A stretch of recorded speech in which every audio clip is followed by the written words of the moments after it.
Tech Talk with Matthew Dickerson. Matthew Dickerson. Tech Talk. Sit back and relax. It's time to talk technology. Greetings, virtual artisans. It's time to tear yourself away from your passion projects, just for a little while at least, and disappear into some digital distractions for another episode of Tech Talk with Matthew Dickerson. And here he is, the technological virtuoso himself. It's Matthew Dickerson. How are you, Matt? I'm sitting here with very warm toes at the moment, James. I can't help myself with technology.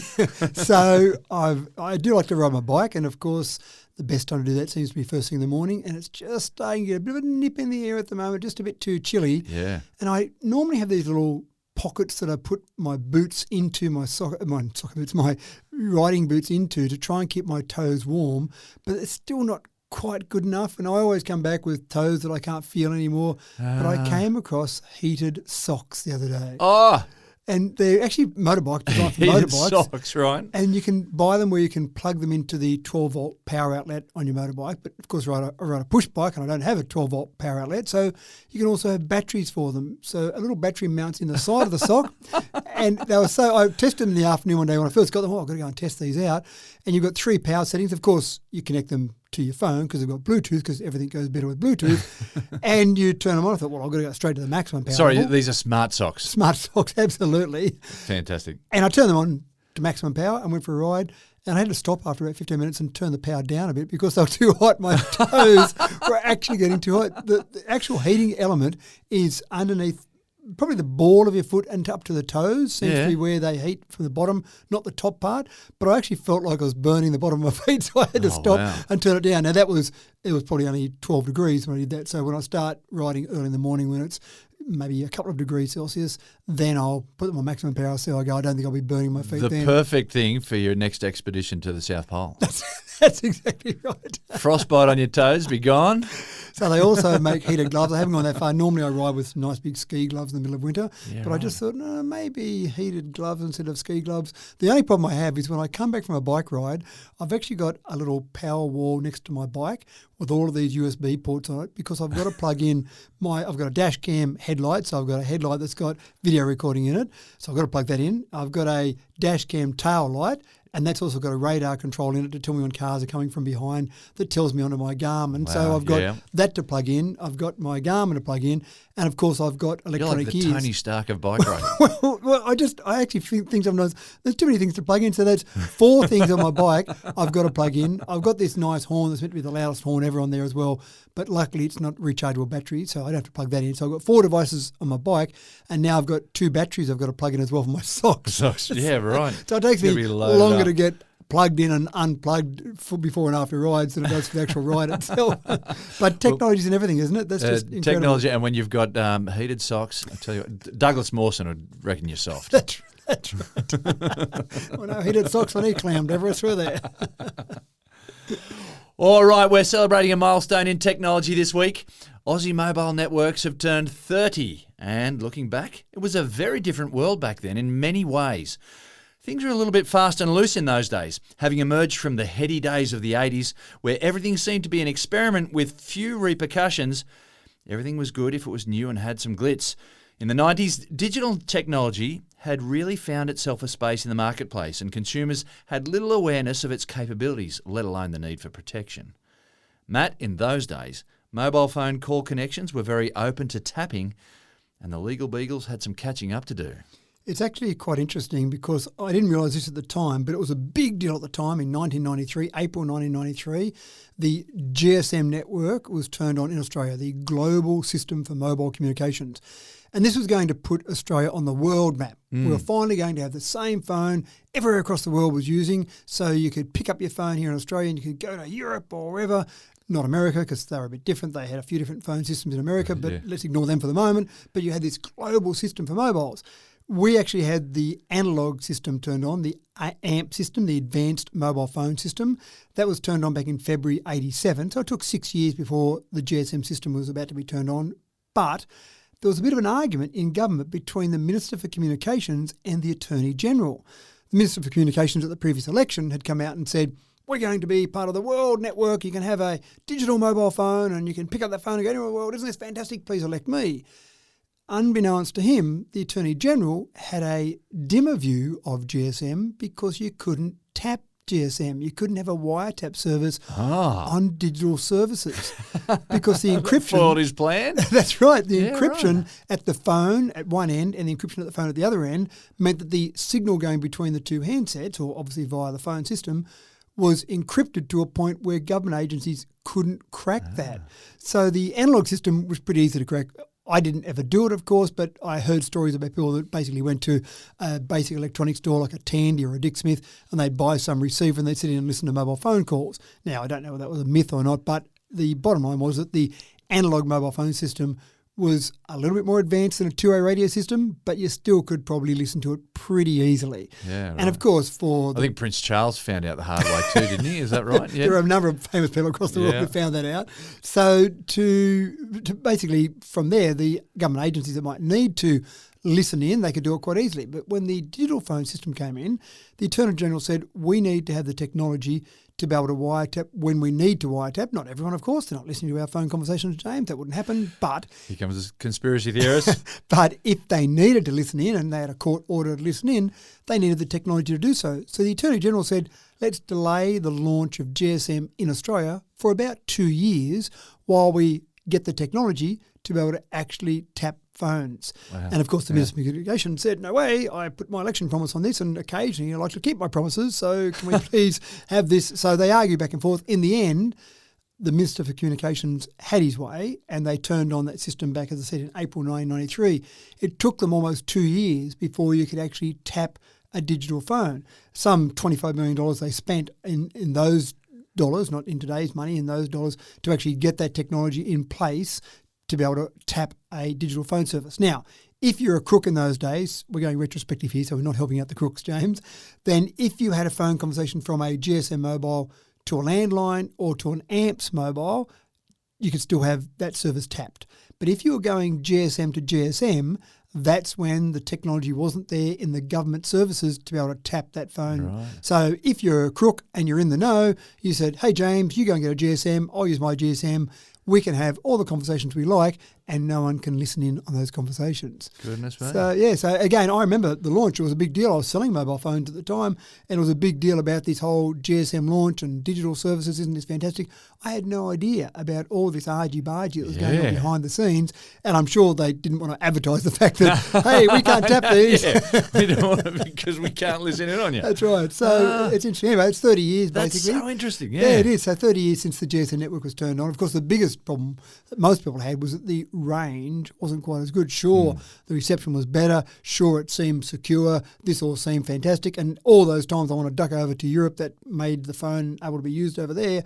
But if I can't talk 10 kilometres away from the base station, who cares what sort of other services it's got? So and that came down to just where the placement of aerials was, wasn't it? Is that right? Or no, was it the power of the phone as well? There's a whole range of variables in there, but the analog system certainly did have range that was greater. And having said that, it was one of those things where you'd get further away from the tower and the reception was a bit sketchy, but you could kind of understand it, whereas the GSM was either working or not. So when it was working, it was good, clear reception.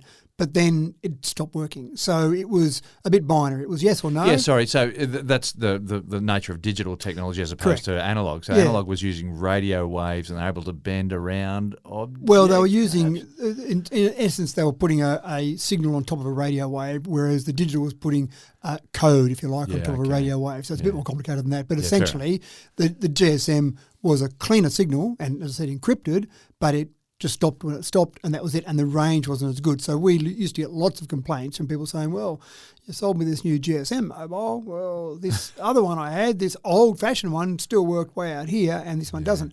We're going to get the same thing when they turn off 3G, which is happening soon, because people that are using 4G go, well, hold on, 4G is great and better data and all these wonderful things, but I can't use it because just here is where I drop out my 4G, but my 3G still works for another couple of kilometres. Yeah. So the same thing happens over and over. We haven't learned a lot in that intervening period in those 30 years. But interesting what happened behind the scenes with phones being or needing to be tapped.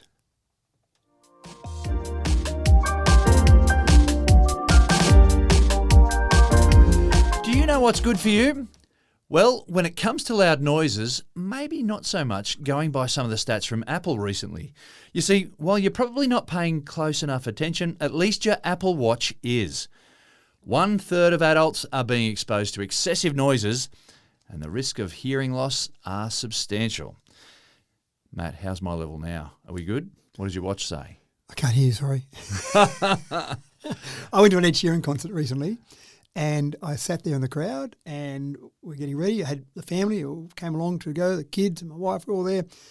And I pulled out of my pocket a little container full of nice little yellow scrunchy bits that you stick in your ears. Yeah. And I offered them to my family, and they all wanted to crawl up in a hole somewhere well away from me because this was the ultimate faux pas to go and put earplugs in during a concert, any concert. And this is not an insult to Ed Sheeran. I love Ed Sheeran's music, but it's just loud. That's right. So I put my earplugs in. My Australian standard 1270 Class 5 earplugs is the ones that I prefer. And I put those in my ears and sat there and listened to the concert. And it took about, not very long into the concert, a few minutes into the concert, and I felt my watch vibrate, and it came up and said, "Oh, you're being exposed to loud noise." So I proudly showed that to my family saying, look what you're being exposed to. And they just... I said, what? That's right. They rolled their eyes and went, "Dad, sorry, we're just going to go over here away from you somewhere."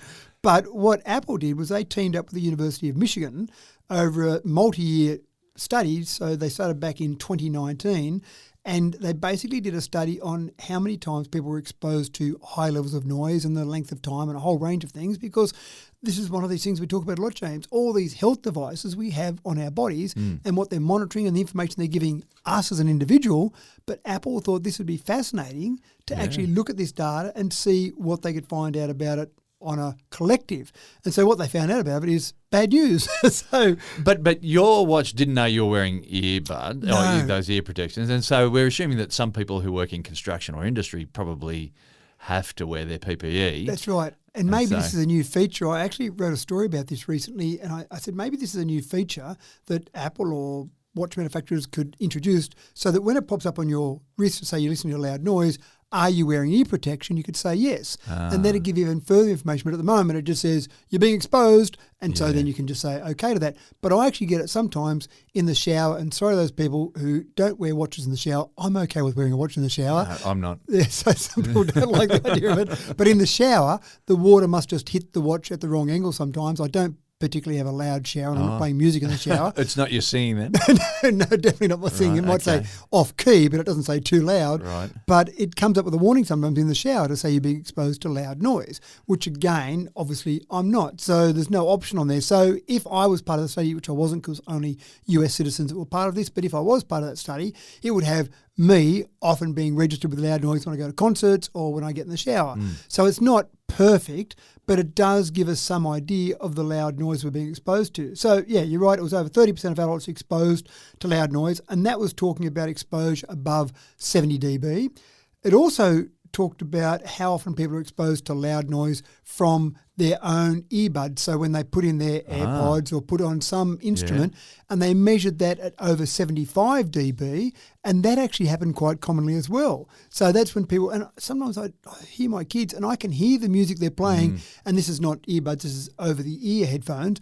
And I say, surely you've got to turn that down. If I can hear it beside you, then it's got to be too loud when it's right over your ear. I know, Dad, it's right. Don't worry about it. So I seem to have a problem with my kids and some noise, don't I? But they found 20% of people were exposed during the study time, regularly exposed to more than 75 dB on their earbuds or in their earbuds and in their over-the-ear headphones. So one of the things I find really interesting from this, it's interesting for a start just about the noise study and the way they're using that for a study.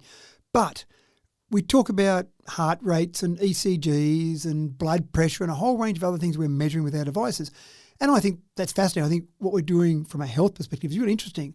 But I hadn't actually thought before this study about the collective information. So then you start to look at, are there people in certain parts of the country? Are there certain people with certain demographics? How far down can we drill? What happens then when insurance policies come out and they know that people that have got ECGs that show problems come from certain demographics or certain areas of a country? You go to get some health insurance there and they say, well, sir, we know that people in your area have got some bad results, so your health insurance premium has gone up by 20% based on all these Apple Watches out there that are feeding data back into a collective. there's no suggestion at this stage that any of this information is being used for that, but we're just at the start of this collection of information on an individual basis. What happens on the big picture basis? I don't know. But anyway, it's fascinating. So turn the volume down, folks. Not of this. This is perfect. We don't go too loud. We don't shout and yell too much on this. But on other things, turn the volume down because people are being exposed to that loud noise, and we now know of those those side effects, those poor side effects. Look after yourself, people.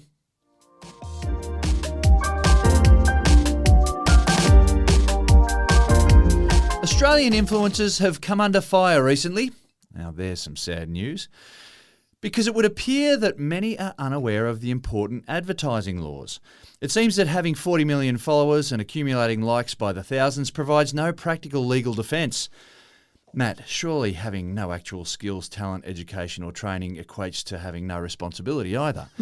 Doesn't the job title of social media influencer bring some automatic protection from legal obligation? Surely. Because influencers can do whatever. And influencers do so much good for the country. I'm not sure that I'd like my business card to say influencer. I'd be a bit embarrassed to hand it out. I'd look, if my kids become influencers, and I don't know, maybe I've got to cut them from the will. There's the warning, Eddie. They won't children. need it. They won't need my will anyway. They'll be earning so much money. But what?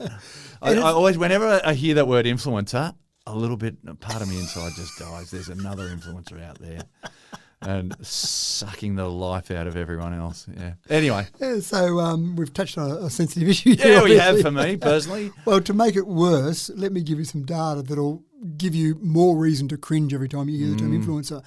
The ACCC, the Australian Competition and Consumer Commission, wanted information because they'd been receiving information coming in. So they actually put out a call and said, tell us some information, the general public out there, where you've seen influencers behaving badly. They got 1,000 responses to that request. So that was on their first hit. that was basically within the first few seconds of actually asking for it. And so they did some investigation. And what they found was that 81% of posts of those 1,000 responses, it related to about 150 influencers. So there were over 100 influencers. 81% of their posts were potentially misleading, according to the ACCC. And they found some of the categories. Home and parenting, 81% was how many people were posting things misleading. 79% of travel influencers. And things like they'd tag a brand or they'd put some referral links, but no mention that they were getting paid money. And that's the most common thing. Yeah, They'll say, right, product X is the best one that I've ever used. Here's the website to go and look at it if you're interested. Meanwhile, they're being paid a lot of money by product X to go and do that. You're allowed to do that as long as you disclaim and say, just by the way, I'm being paid a lot of money by Product X to say this. I may not truly believe what I'm actually saying at the moment. Like sports people after a big match and they hold a certain can of soft drink and you know they're never going to take a sip out of that drink because they're elite sports people, but they've got to hold it there for a lot of money they're being paid. So they found that fashion industry, of all the ones we talked about, fashion industry influencers were the worst. 96% of posts. Can't believe that. So you'd feel like something was wrong if you were in that 4% posting things about fashion and saying, by the way, I got provided this dress for free or whatever it might be. So the other one that I found interesting was kidfluencers. So you want to get some cringing going here. Right. So now you've got some parents who are obviously involved somewhere and they're getting their kids to be influencers. Unboxing's a thing. There was some kid that was about 4 or 5 years old and he was earning squillions of dollars just because he was unboxing toys and people like to watch him unbox toys. That's right, taking those latest toys. Of course, they were paid a lot of money to unbox certain brand of toys. Why did you choose that one? Because it's the best one in this category. By the way, I was being paid a lot of money, which they don't say. Now, again, that might be part of the defence. Oh, I'm just a kid. I didn't know about these laws. I didn't know the ACCC expected me to be truthful and honest in what I was putting out there. Mum and Dad just said to do this. So until they're 18, obviously, they might be able to get away with it a little bit more. But the other part that's a bit concerning about it is that the ACCC has talked about some of these influencers being used potentially, and this isn't, I'm trying to protect influencers here, James, from it sounds funny that I'm going to bat for them, but not all influencers are involved in social media scams, but there have been examples where some people have. In other words, they've said, here's this great new product, go and buy some sort of Bitcoin or go and invest in some particular product, which is a sham product. And of course, they're being paid to promote that. And we've seen some Hollywood stars wrapped up in some of these things.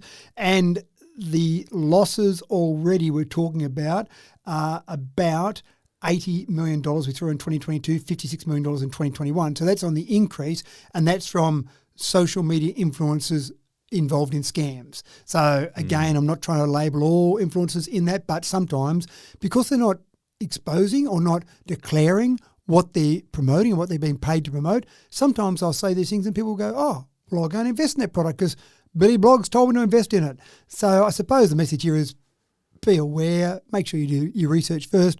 But if the influencers, how hard is it? How hard is it just to say, by the way, here's a product I'm being paid to promote. Here's a tag at the bottom to say that I'm doing some promotion there. Because eventually the ACCC is going to start rounding these people up and they're going to be taken out of the scheme. So if you're making money out of that, then maybe do it a bit more legitimately. I think the lesson is if you're so self-absorbed, then maybe it's time to start paying attention to other things. And that's a better lesson.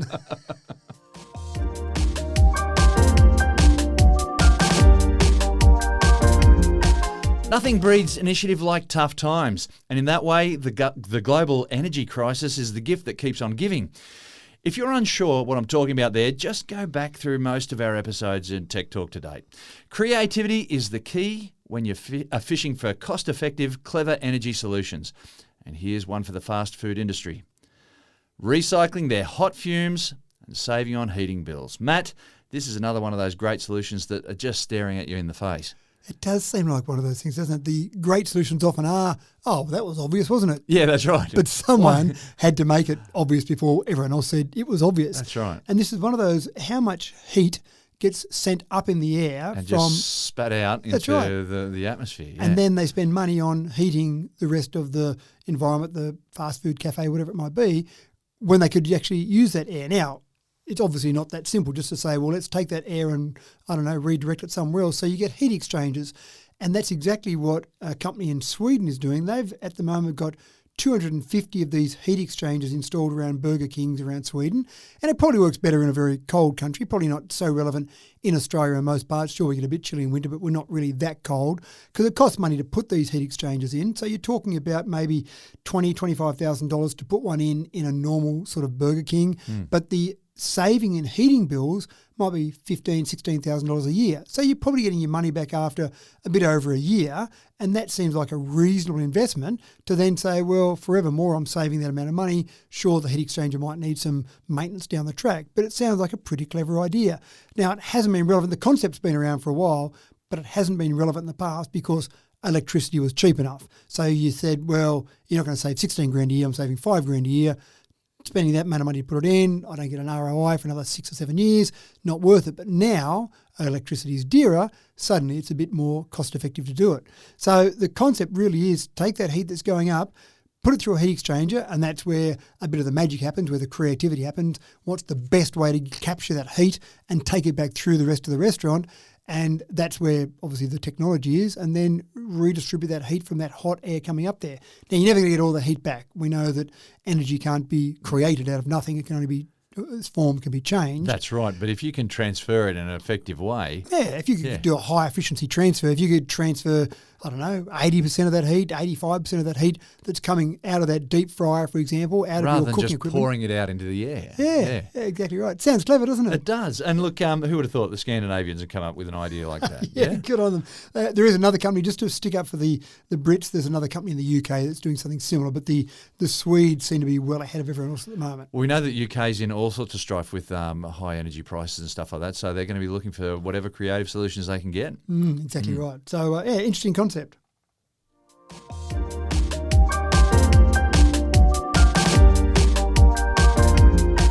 It is so frustrating when a neat and very useful little piece of technology gets hijacked by the bad guys and used for no good.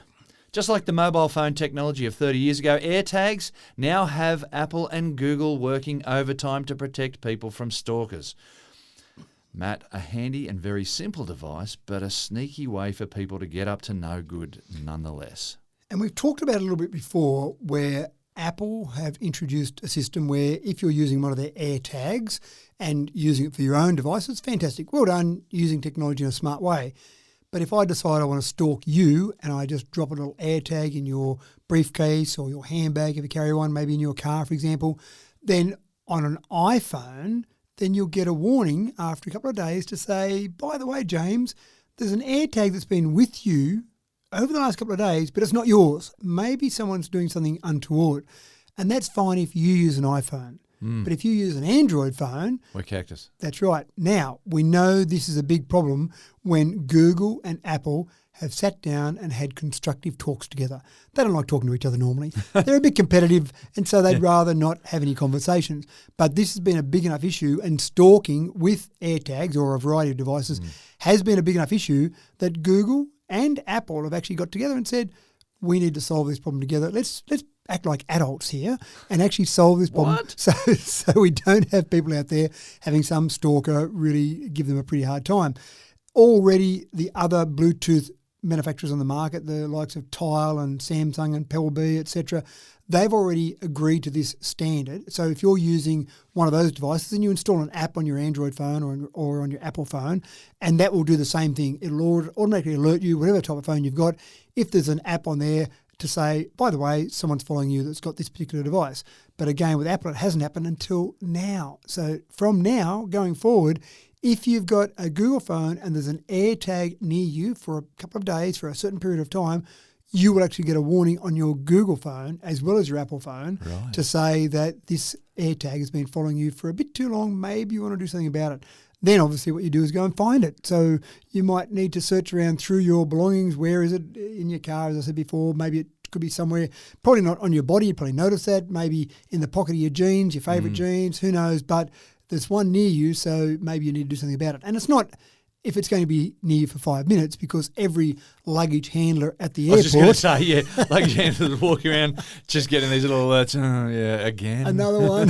So it's not as if it's beside you for 5 minutes. It's got to be a period of time. And I don't know the exact period of time, but I'm guessing a couple of days, so that if it's someone that's left it near your body, on somewhere that you are regularly, and then it's coming up near your phone. So a baggage handler, if you fly every day in that same airport and a bit of baggage is lost there, maybe that would happen. But no, it's not going to be if it just... Yeah, I'm wondering if your job is to hang around in the lost baggage storeroom and how many alerts you'd get then.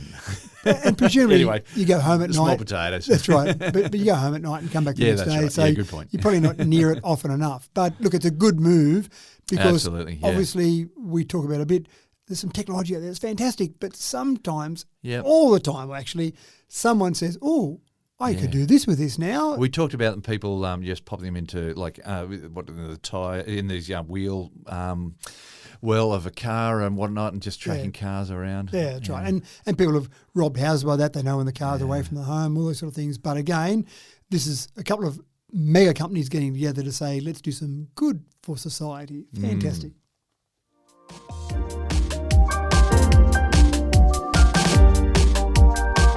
Since the mid-1980s, when I actually got into the sunglass market, I've been a huge advocate for polarising sunglasses. Better than just tinted plastic lenses, polarisers use a neat trick of physics to cut out 50% of the light passing through. Great for removing glare.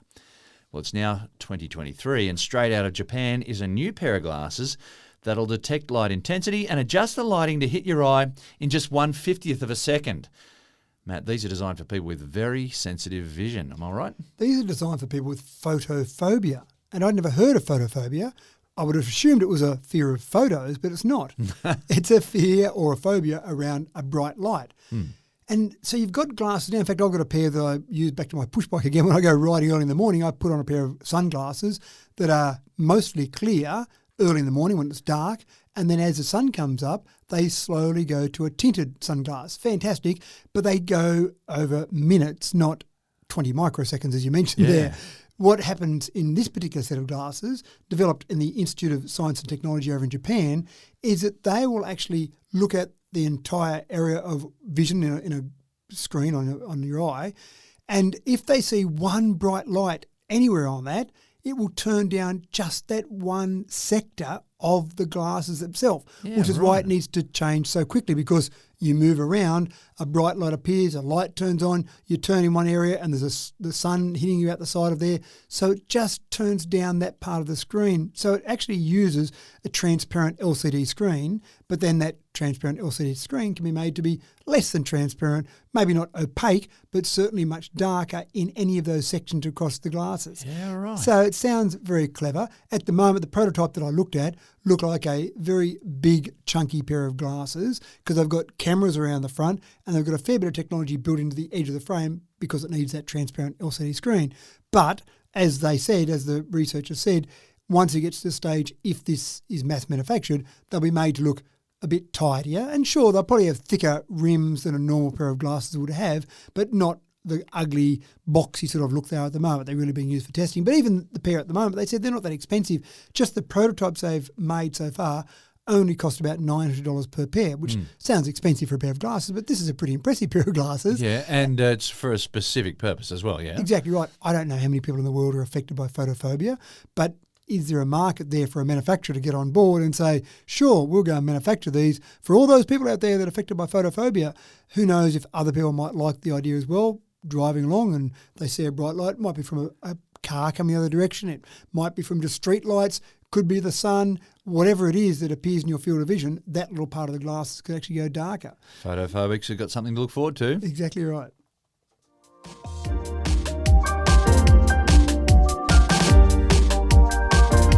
EV sales are going gangbusters overseas, but as we all know, Australia marches to the beat of their own drum. Matt, range anxiety is still a big thing, even for our Aussie urban drivers, I guess. Holding out for that one big trip every couple of years. I'm not sure what it is, I'm not sure if it's range anxiety. I'm not sure if it's a bit of hangover from previous polys saying it'll wreck your weekend. There's also a bit of pushback saying, these batteries are environmentally unfriendly as well. I get that too. Yeah, as opposed to burning petrol, which seems like it's great for the environment. Yeah. So I try not to focus too much on EV sales. There'd be 9 stories a week we could do about EVs if we wanted to. But the International Energy Agency just came out with its latest global EV sales report. And I thought there's some interesting information in here. EV sales, and this is basically on the calendar year we're talking about here, so we're a few months behind. So this is the calendar year 2022 they're talking about. EV sales across the world increased by 50% from 2021 to 2022, so that's good news. EV sales across the world accounted for 14% of all new car sales. So that's pretty impressive as well. Now, most of those are in the US, China and Europe. So there's 95% of all EV sales are in those 3 areas. BYD, and I think they're being a little bit tricky here, BYD sales have overtaken Tesla. BYD is the build your dream company out of China. Yeah. But the only thing I don't like about that stat is that BYD includes some hybrids, some plug-in hybrids, admittedly, which are better than normal hybrids, but they've still got those sales in there. So yes, they're beating sales of Tesla, but only by combining pure EVs and plug-in hybrid EVs. So would a Toyota Prius classify as an EV sale then? Well, no, it wouldn't, and it's not a plug-in. They're a hybrid, but not a plug-in hybrid. Yeah, okay, gotcha. So this here should really be talking about pure EVs, which is where the whole market's going. And so you look at all of that and you think, well, that's quite interesting. Even just the growth over a 5-year time frame, EV sales worldwide, back in 2017, 1 million EV sales, which isn't too bad. 2022, 10 million EV sales. So that sounds pretty impressive. So all these things are sounding pretty good to me, but then I get to Australia and I look at our numbers and I do struggle a little bit about why, but they're growing though. They're growing. Our EV sales accounted for 3.8% in 2022. So remember, 14% across the world, and that's the world. That's not just picking a couple of countries across the world. That's all sales. So there are some countries where they would have very few EV sales. So our 3.8% really lags a long way behind. And yes, they have grown a bit. There's a discussion that at the moment that probably 83,000 in 2022, as in actual numbers of cars, so EVs in Australia. So that's certainly growing. Probably one thing the IEA said is that maybe fuel efficiency standards, that seems to be a thing that pushes manufacturers around the world to put more EVs on sale. So when you start to introduce fuel efficiency standards and penalise a manufacturer for not meeting those standards, that's when they have to put more EVs into the mix to bring those averages down. So yes, it's growing. It's hopefully getting to the point where it will grow much faster than it has. When they talk about global sales, the IEA says that they believe they'll increase by another 35%, so 50% before, remember, 35% from 2022 to 2023. So it's still growing. That's not quite as fast as the previous year. But we just hope that Australia sales grow a little bit more than they've been growing so far. Maybe we're just waiting for just the market to pick up with people who've purchased EVs, just talking about how they're having positive experiences, and then all of a sudden we'll just lurch. People will jump on the bandwagon and get involved that way. But they just, I don't know, we're just waiting to hear more good news about EVs. I think you're right, though. I think we'll hit a critical point, and it's probably done. Well, look at places like Norway, 92% of new car sales. So it goes along for a while, 3.8%. And I still talk to people who go, I'll never drive one of those things. I'll have as much petrol spewing out the back of my exhaust as I possibly can. And I kind of jokingly say, well, give me a call in a few years' time when you buy your first EV. Oh, that won't happen. It's going to happen. There are very few people who won't be driving an EV at some stage in the near future. Yeah. But 3.8%, there's obviously a lot of people out there not buying them at the moment, or they're being tricked by the advertising and buying a hybrid, going, oh, I'm doing the right thing, I'm buying a hybrid. Well, no, it's not really the point. It's just a more efficient petrol engine car. It's not really a whole paradigm shift, which is what we need. And I think talking to people, the conversations I've been having, people are saying, yeah, we recognise that we are now of a generation that will see the death of fossil fuels powering cars. And there are very much fewer people saying, oh no, petrol is forever. You talk to more intelligent people than I do, obviously. Okay, fair enough. There are still a few people out there who aren't convinced of this whole concept, but we're getting there. So what's going to happen is we do copy the world in some respects from time to time, and I think this will be one where we will be a follower. And if the world's at 14% already, growing another 35% this year, then eventually someone in Australia en masse will go, oh, we should buy EVs, and it'll happen.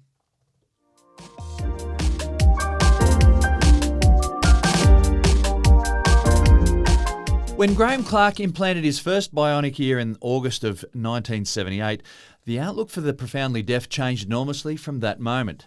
A major medical hurdle had been overcome and the future was sounding great. Gifting vision to the blind has been a complete other story though, and there have been several efforts over the years, but a bionic eye remains elusive.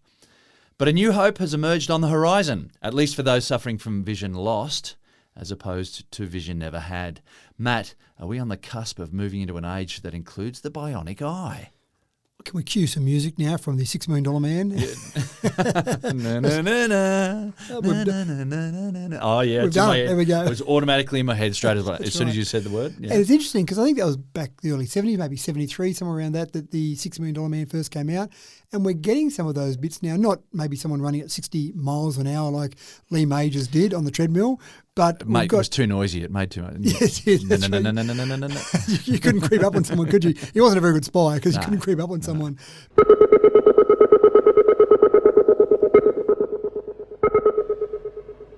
But we've got people who are using legs that have got some bionic help and arms that are doing that. Sure, ears, as you mentioned. The eye, though, is a bit trickier. Yeah. And this is a very specific bionic eye.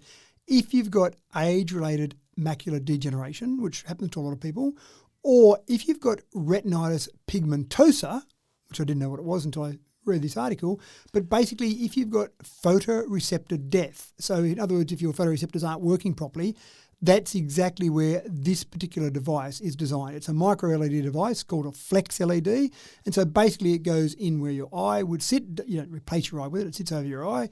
And you have to wear glasses to go along with it. So it feeds a signal from the glasses into that part of your eye. But it essentially replaces the photoreceptors. So you're not trying to do all the tricky part with this huge optic nerve and all this information that goes down that optic nerve. That's a long way away, I think, before we can just cut that optic nerve on and resolder a new one in, because there's so many nerves in there. Trying to match all that up is, well, I won't say impossible, but a very difficult process. One of the things that they are talking about with this is that it's only going to be the ability to put low quality vision into eyes of people that have lost photoreceptors. But they also talked about the fact that the brain is quite flexible, quite elastic. And so it may well be that the brain sees these images coming in and says, well, that's not great at the moment, but let's see if I can tune that up a bit. And over time, they actually believe the brain might do more with it. Now, they haven't installed this on any person yet. It's being used in rabbits. Don't know why they chose rabbits. Don't know whether they've got some eye anatomy that's very similar to humans, but the rabbits are saying it's fantastic so far.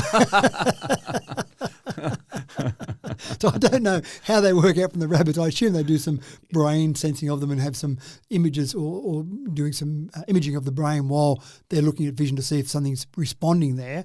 But the testing on the rabbits is proving to be successful so far. At some point, there'll be someone who will have one of these flex LEDs installed in their eye and a pair of glasses, and they'll have vision again when they didn't. And I think you're right. One of the interesting things I think would be if you had vision and then lost it, because you knew, you could remember what you had. You know what purple looked like. But I just think about the concept of someone that's never had vision and describing a colour. You might be able to describe a physical object to them because you could put it in their hands to feel it. But how do you describe a colour to someone? Yeah. Purple. Oh, well, it looks a bit like a... hold on, you don't know the other colours I'm going to compare it to. How do I do that? Yeah, so I don't know. It's a tricky one. But I don't know that we're anywhere near that concept yet, replacing vision for people that have never had it. But in this particular limited circumstance, we're getting there. So technology marches on.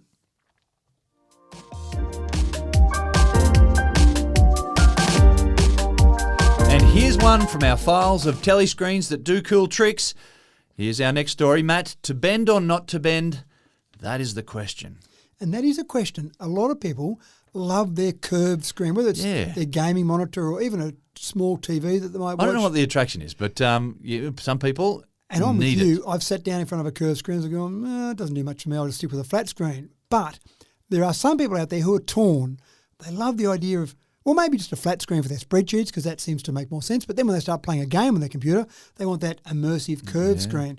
So what do? Do you have two screens and you unplug one and then plug the other one in? That all sounds a bit clumsy. The obvious solution is to have a screen that is flat or curved, depending on what you feel like for the day. Well, it's obviously a big problem because otherwise this company would not have come out with a solution for it. Or maybe they've produced a solution before people realised they had a problem. I think that's more to the case. I think that's the invention that all of these tech companies love, solving a problem you didn't know that you had. Yeah. So I was in our Tesla last night, went out to dinner and had some friends in there coming home, and one of them said, oh, can you do the bit where it makes passing wind noises as you were driving along? Because I haven't heard, the husband was in the car, my husband hasn't heard that noise yet. So you're going there in this wonderful EV, and the most attractive feature is that noises. That's it. So we didn't know we needed that in a car until now. And of course you can move as to where it comes from, so which particular passenger is doing that. So anyway, off topic slightly, but LG have now brought out a 42-inch LED, so OLED screen they call it. It's an LED, but with their O on it to make it sound special.